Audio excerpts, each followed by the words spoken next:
Hallo und herzlich willkommen zu Folge 4 von Discover Neuland. Wir reden heute mit Willi Ibbeken. Er ist Gründer und Geschäftsführer bei Inspora und dieses Unternehmen hat ein Chatbot entwickelt, mit dem ich mich auf Online-Plattformen über die richtige Auswahl von Klamotten unterhalten kann, wenn ich Mode kaufen will. Das lassen wir uns jetzt mal erklären.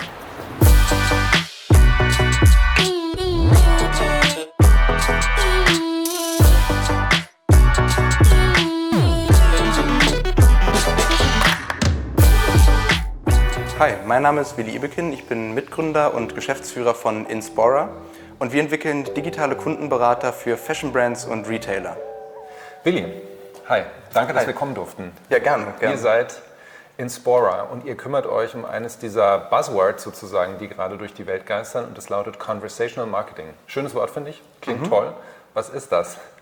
Conversation Marketing, also das sind alle Marketingmaßnahmen, die über Dialog funktionieren. Also man geht weg von quasi der Einbahnstraße, wo man eine Nachricht raussendet, wo man eine Kampagne raussendet, sondern man geht sofort direkt in den Dialog mit dem Kunden, um dort schon mal Informationen vorab zu liefern oder auch einen Kauf zum Beispiel auch vorzubereiten, wie beispielsweise bei unserem Messenger-Produkt, bei dem man dann vorab schon mal Stilfragen beantwortet, was man im Kleiderschrank hat und so weiter, und dann wird man in den Shop weitergeleitet und dadurch ist dann auch schon die ganze Experience persönlich. Ja. Quasi wie die klassische Verkaufsberatung, nur algorithmengestützt, vermute ich, und digital. Genau, das ist, was wir machen wollen. Wir wollen die Modeberatung, die man aus dem Geschäft kennt, und den Kundenservice in jeden Online-Shop bringen. Und dafür nutzen wir die neuesten KI- und Chatbot-Technologien, um das eben skalierbar und automatisiert anzubieten für jeden Online-Shop. Wie seid ihr da hingekommen? Wo kam die Idee her? Ja, meine Mitgründer und ich, Andreas Pawlenko und Daniel Birnstiel, wir haben Inspora gegründet, weil wir es unglaublich finden, dass man sogar heute noch einen Mode-Online-Shop besucht und dort nicht direkt an die Hand genommen und individuell durch das Produktsortiment geführt wird, so wie man es beispielsweise aus dem stationären Geschäft kennt. Stattdessen bekommt man in vielen der Shops nur sehr grobe und statische und auch insgesamt sehr unpersönliche Suchfilter an die Hand, die einem häufig entweder eine falsche Produktauswahl zeigen oder mit so vielen Produkten alleine lassen, dass man, jeder kennt das, sich durch etliche Seiten klicken muss, bis man am Ende mal das Passende findet. Und dann schickt man es auch wieder zurück, weil es einem nicht gefällt oder nicht das war, was man sich vorgestellt hat. Und das schadet der Kundenzufriedenheit, dem Verkauf und steigert die Retouren. Und wir haben uns gesagt, das können wir ändern. Und haben es uns zum Ziel gemacht, mit dieser neuen KI- und Chatbot-Technologie diese Modeberatung tatsächlich in jeden Shop zu bringen. Und entstanden ist dann mit Inspora der erste digitale Kundenberater speziell für den Modebereich. Und der führt den Kunden dann im Online-Shop, der Inspora als Widget integrieren kann, Schritt für Schritt durch den gesamten Einkaufsprozess. Und erklär uns nochmal, wie ihr das gemacht habt, also wie ihr konkret wo ihr die Insights her habt, also woher wisst ihr, wie der Dialog laufen muss, damit das auch eine gewisse Tiefe hat und ich als Verbraucher das auch akzeptiere, und wie habt ihr das dann aufgesetzt? Tatsächlich, also wir haben tatsächlich begonnen mit einfach manueller Modeberatung per Chat. Wir haben uns mit Stylisten hingesetzt und haben tatsächlich einfach nur Modeberatung gemacht, um ein sehr gutes Gefühl dafür zu bekommen, was fragen die Nutzer, was sind die Probleme, wo können wir automatisieren, und dann haben wir so viele Anfragen bekommen mit der Zeit, dass wir es dann automatisiert haben. Und letztendlich machen wir nichts weiter als Modewissen in Regeln zu zerlegen und einem Datenmodell beizubringen oder einer künstlichen Intelligenz beizubringen.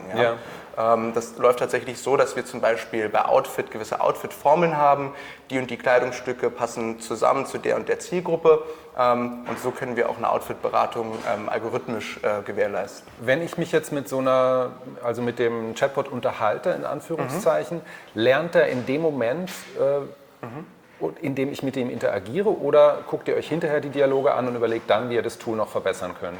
Genau, also ein großer Part ist, dass dieses Tool tatsächlich selbst lernt während der Unterhaltung und schon mal Konversationsstränge anpasst. Wenn ich sehe zum Beispiel, ein Kunde mag ein Kleidungsstück nicht oder ist mit einer Produktauswahl nicht zufrieden, dann leiten wir ihn tatsächlich dementsprechend zu einem Produkt oder einem Outfit, was tatsächlich passt.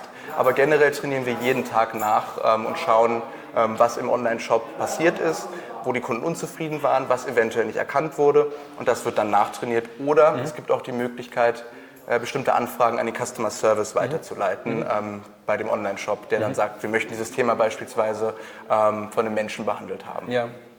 Wenn ich jetzt ein Modekunde bin, also ein Modehändler, sage ich mal, und ich entschließe mich, euer Tool einzukaufen, dann muss ich mir doch irgendwie ein Bild machen davon, was soll diese Marke, was soll dieser Chatbot denn in Anführungszeichen für eine Persönlichkeit haben? Ja? Wie geht er eigentlich mit meinem Kunden um? Was für eine Sprache benutzt der? Wie kommt ihr dahin?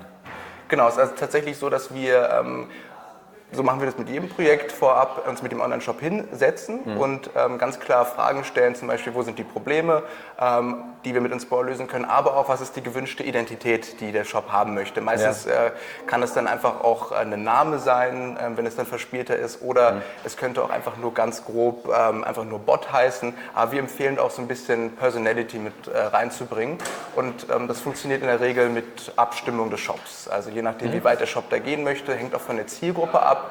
Ja, manche Zielgruppen sind vielleicht jünger, ein bisschen verspielter, da kann man dann, wie bei unserem Messenger-Produkt, eine sehr starke Personality aufbauen, die tatsächlich auch auf Fragen antworten kann, wie was ist dein Lieblingsgericht oder was sind deine Hobbys. Das kommt in der jüngeren Zielgruppe gut an. Bei der Online-Shop-Experience ist es dann doch etwas neutraler natürlich.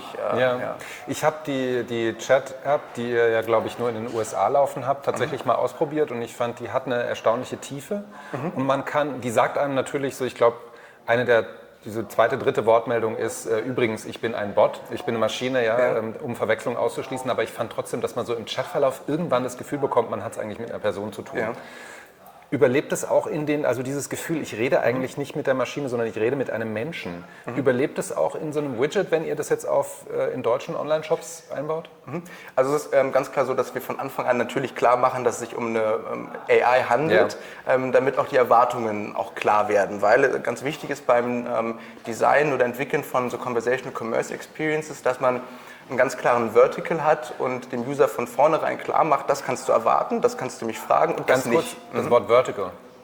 Musst du einmal kurz erklären, bitte. Achso, ja, also quasi ein bestimmter Bereich, ein spezieller Bereich quasi, wo man sagt, okay, zum Beispiel der Vertical ist jetzt hier Modeberatung und die angeschlossenen Features sind, du kannst mich nach Produkten fragen, nach Outfits, nach Customer Service fragen oder mit mir Stilquizze machen, damit mein Stil eben klarer wird. Ja.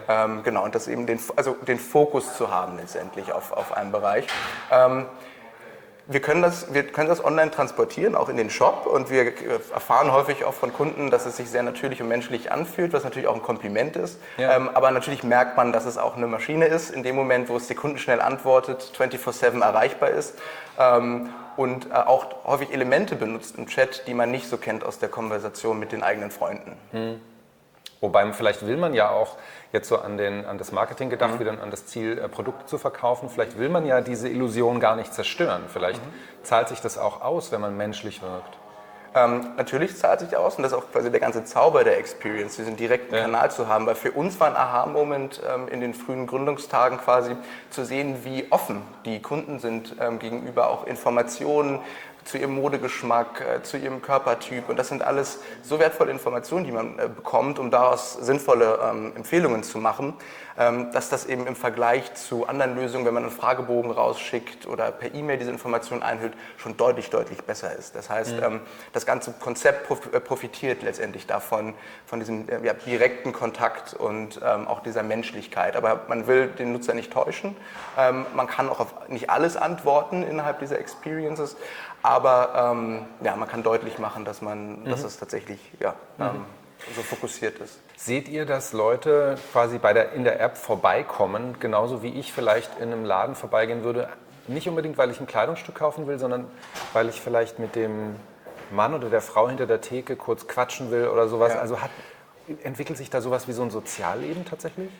Wir sehen, dass viele Nutzer tatsächlich auch ausprobieren, was kann ich fragen, was kann ich nicht fragen, und dann auch darauf abziehen, möglichst lange mit dem Assistant auch zu chatten.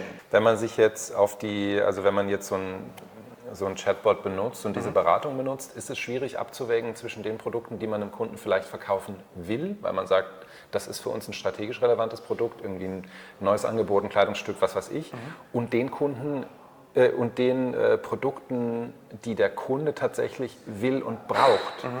Letztlich lebt es doch, stelle ich mir vor, lebt es doch von der Qualität dieses Dialoges auch. Gibt es da so eine Abwägung, und wenn ja, wie funktioniert die? Natürlich arbeiten wir bei dem Messenger-Produkt auch mit Partnern zusammen und gewisse Produkte müssen platziert werden, aber für uns steht in erster Linie, dass es wirklich zum Nutzer passt.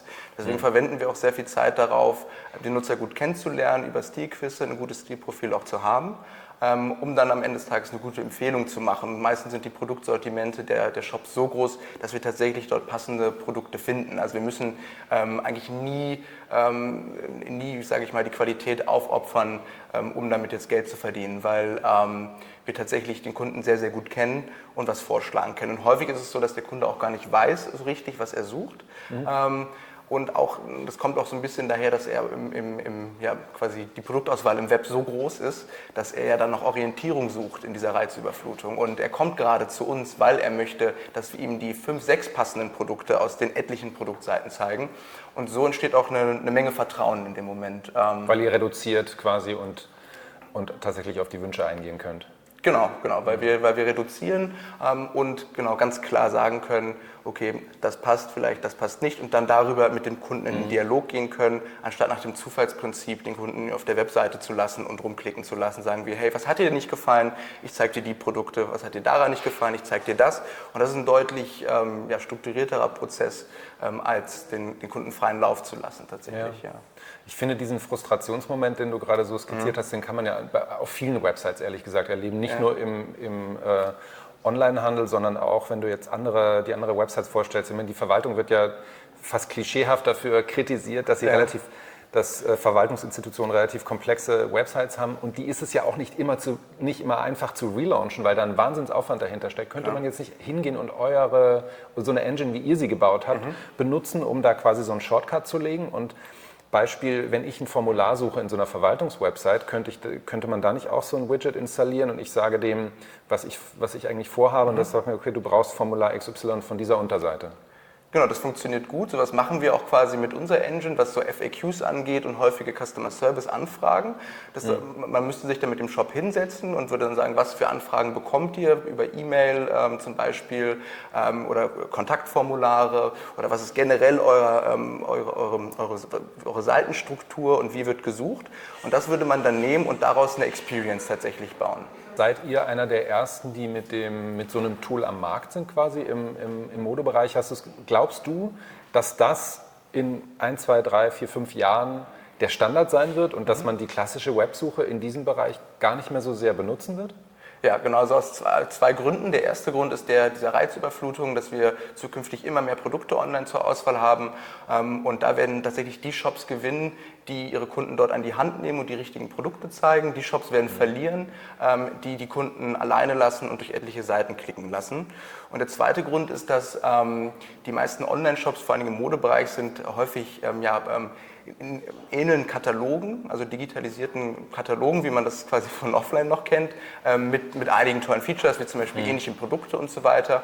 Aber wenn man sich anschaut, was der Umsatztreiber ist für die meisten Shops, dann ist es kostenloser Versand und natürlich eine nette Webpräsenz, die Produkte übersichtlich zeigt.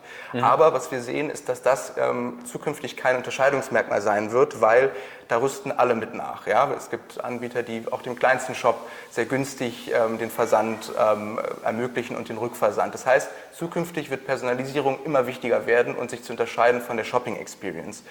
Und deshalb glaube ich, dass KI-basierte Kundenberater dort eine absolute Schlüsseltechnologie sind. Ja. Jetzt macht ihr dieses Tool in Deutschland ja nur als B2B-Lösung, die von Shops eingesetzt werden kann. Könnte man sowas auch als B2C-Lösung machen, also wo ich so wie ihr das in den USA macht, oder hat es in Deutschland eher keine Zukunft, glaubst du? Also wo ich selber privat mit so einem Bot chatten kann und mich mit dem drüber unterhalten kann, was ich eigentlich heute anziehen soll? Es hat durchaus Zukunft. Wir sehen auch, dass viele Nutzer aus Deutschland kommen und auch unser Facebook Messenger Produkt nutzen. Ja. Es ist ja auf Englisch, deswegen können es viele nutzen.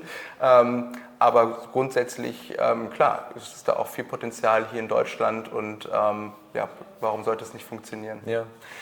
Letzte Frage, wenn ich jetzt eine Seite habe und euer Bot da angeschlossen ist, quasi White Label, nehme ich an, dann aus wie meine, wenn ich Zalando bin oder so, sieht es halt aus wie Zalando oder wen auch immer man sich da als Kunden vorstellen könnte. Kann ich andere Kampagnen noch anschließen? Gibt es Schnittstellen zu Werbung zu Post-Sales, Dialog irgendwie etc.? Genau, es ist also so, dass wir unser Tool auch, wenn es als Widget integriert ist, anschließen können an das CRM von dem jeweiligen Shop, sodass zum Beispiel der Shop auch sagen kann, gewisse Kampagnen kann ich jetzt reinbringen in den Chat zum Beispiel. Und wir liefern auch ein Tool mit, wenn das Plugin bei uns integriert ist für den Shop, da kann er sagen zum Beispiel, gewisse Rabatte möchte ich pushen oder eine gewisse Brand möchte ich pushen, dann werden die innerhalb des Chats zum Beispiel zu Beginn gleich präsentiert, hey, das könnte vielleicht passen. Klar, und so kann man auch, sage ich mal, als Shop in unserem Tool Marketingkampagnen initiieren. Wenn man sich jetzt, so allerletzte Frage, wenn man sich die Bots in diesem Feld mal anguckt, also euren, dann aber auch die jeder kennt sozusagen, ja, Siri, Alexa, Cortana etc., alles Frauen. Sind Frauen einfach die besseren Roboter sozusagen oder was ist, habt ihr einen Kunden, der eine männliche Stimme oder eine männliche Identität in so einem Bot hat? Wir haben das für Shops, die zum Beispiel ja tatsächlich selbst eine männliche Identität in dem Shop haben oder auch tatsächlich Testimonials haben, die nur männlich sind oder auch nur Männermode verkaufen. Da passen wir uns dann natürlich an. Aber grundsätzlich... Das gibt es, ja? Das gibt es. Ja, das haben wir auch. Das gibt es auch für Männer.